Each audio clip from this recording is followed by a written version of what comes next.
भीष्म की बस एक गलती और सारे पुण्य बने पाप।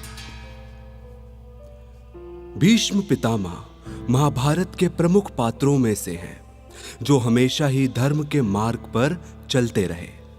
अंत में आकर एक ऐसे बवंडर में फंसे कि उन्हें कौरवों के पक्ष में युद्ध करना पड़ा। यही अधर्म उनकी मृत्यु का कारण बना। पर क्या आप इस बात से परिचित हैं कि भीष्म को इस अधर्म की वजह से नहीं मिली थी बाणों की शया, बल्कि इसके पीछे उनके पिछले कर्मों का फल था। पर ऐसा क्या किया था भीष्म ने जिस वजह से उन्हें 18 दिनों तक बाणों की शया पर रहना पड़ा? भीष्म पितामह का ऐसा कौन सा पाप था जिसने उनके सभी पुण्य कर्मों को पाप में तब्दील कर दिया? क्या बस एक पाप से सारे पुण्य हो जाते हैं क्षीण? जानेंगे ये सब हम आज की इस वीडियो में।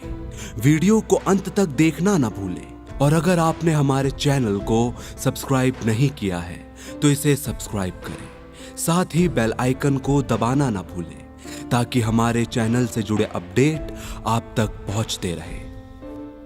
महाभारत में वर्णित कथा के अनुसार युद्ध के 10वें दिन ही भीष्म पितामह अर्जुन के हाथों बाणों की शया पर पहुंच गए थे। युद्ध कई दिनों तक और चलता रहा, लेकिन भीष्म घायल अवस्था में उसी तरह बाणों पर बने रहे। फिर युद्ध समाप्ति के 10 दिन बाद पांडवों सहित श्री कृष्ण पितामह भीष्म से आशीर्वाद लेने पहुंचे।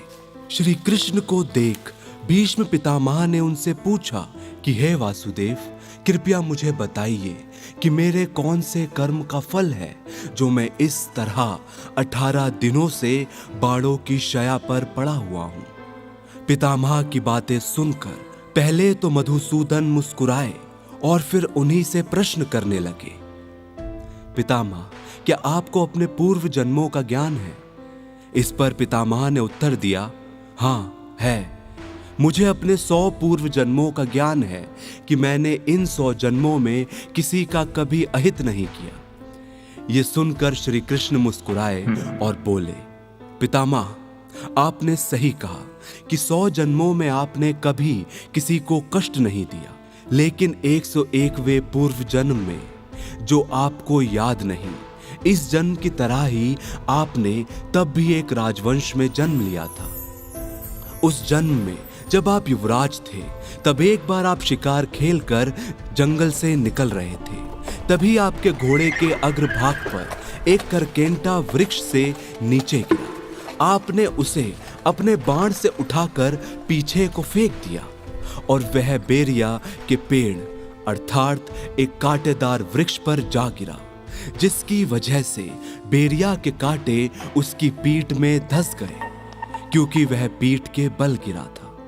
उसके बाद करकेंटा जितना निकलने की कोशिश करता, उतना ही कांटे उसकी पीठ पर चुभ जाते। इस प्रकार करकेंटा 18 दिन तक तड़पता रहा और ईश्वर से यही प्रार्थना करता रहा कि जिस तरह से मैं तड़प तड़प कर मृत्यु को प्राप्त हो रहा हूं, ठीक इसी प्रकार मुझे इस हाल में पहुंचाने वाले युवराज का भी होगा। परंतु पितामह, आपके पुण्य कर्म ऐसे थे कि आपका पुनर्जन्म बराबर राज परिवार में ही होता रहा और उस करकेंट का शाप अब तक यथार्थ नहीं हो पाया। पर इस जन्म में हस्तिनापुर की राजसभा में सबके सामने द्रौपदी का चीरहरण होता रहा और आप मूक दर्शन बनकर देखते रहे, जबकि आप चाहते तो वो अत्याचार होने से रोक सकते थे। आप समक्ष थे, लेकिन आपने फिर भी दुर्योधन और दुशासन को नहीं रोका। इस कारण पितामह आपके सारे पुण्य कर्म क्षीण हो गए और करकेंटा का श्राप आप पर लागू हो गया। तो कैसी लगी आपको हमारी ये जानकारी? कमेंट सेक्शन में जरूर बताइए। आप देख रहे हैं द भक्ति, क्योंकि भक्ति में ही है असली शक्ति।